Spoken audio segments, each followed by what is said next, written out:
পলাতক শীর্ষ সন্ত্রাসী ও জঙ্গি। ৫ই আগস্টের পর কারাগারগুলো থেকে মৃত্যুদণ্ড, যাবজ্জীবন, বিভিন্ন মেয়াদে সাজাপ্রাপ্ত সহ বিচারাধীন মামলার ২,২০০ বন্দী পালিয়ে যায়, যার মধ্যে ১,৫০০ জনকে গ্রেফতারের পর ফের কারাবন্দী করা হলেও এখনও ৭০০ জন বন্দী পলাতক রয়েছে। শীর্ষ সন্ত্রাসী ১১, জঙ্গি ৭০ ও মৃত্যুদণ্ডপ্রাপ্ত ও শীর্ষ সন্ত্রাসী রয়েছে। এছাড়া আন্দোলনের পর ১১ জঙ্গি ও শীর্ষ সন্ত্রাসী সহ ১৭৪ জন জামিনে মুক্তি পেয়েছে। অস্ত্র, গোলাবারুদ লুটপাট। পুলিশ সদর দপ্তরের তথ্য অনুযায়ী পুলিশ বিভিন্ন থানা ও প্রতিষ্ঠান থেকে ৫,৮২৯টি আগ্নেয়াস্ত্র এবং ৬,০৬,৭৪২টি গুলি লুট হয়েছে।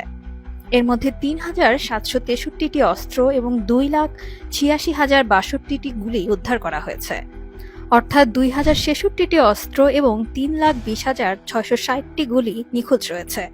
পুলিশ সদর দপ্তরের তথ্য অনুযায়ী ৩১,০৪৪টি টিয়ার শেল, ১,৪৫৫টি টিয়ার গ্যাস গ্রেনেড, ৪,৬৯২টি সাউন্ড গ্রেনেড, ২৯১টি স্মোক গ্রেনেড, ৫৫টি স্টান গ্রেনেড, ৮৯৩টি মাল্টিপল ব্যাং স্টান গ্রেনেড এবং ১৭৭টি টিয়ার গ্যাস স্প্রে লুট করা হয়েছিল।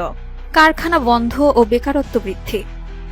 বিগত ৭ মাসে গাজীপুর, সাভার, নারায়ণগঞ্জ ও নরসিংদীর ৯৫টি কারখানা স্থায়ীভাবে বন্ধ হয়েছে। এর বাইরে কয়েকটি কারখানা অস্থায়ীভাবে বন্ধ হয়েছে। কারখানাগুলো বন্ধ হওয়ায় প্রায় ৬২,০০০ কর্মচারী শ্রমিক কাজ হারিয়েছেন। অধিকাংশ শ্রমিক এখনও তাদের বকেয়া মজুরি বুঝে পাননি।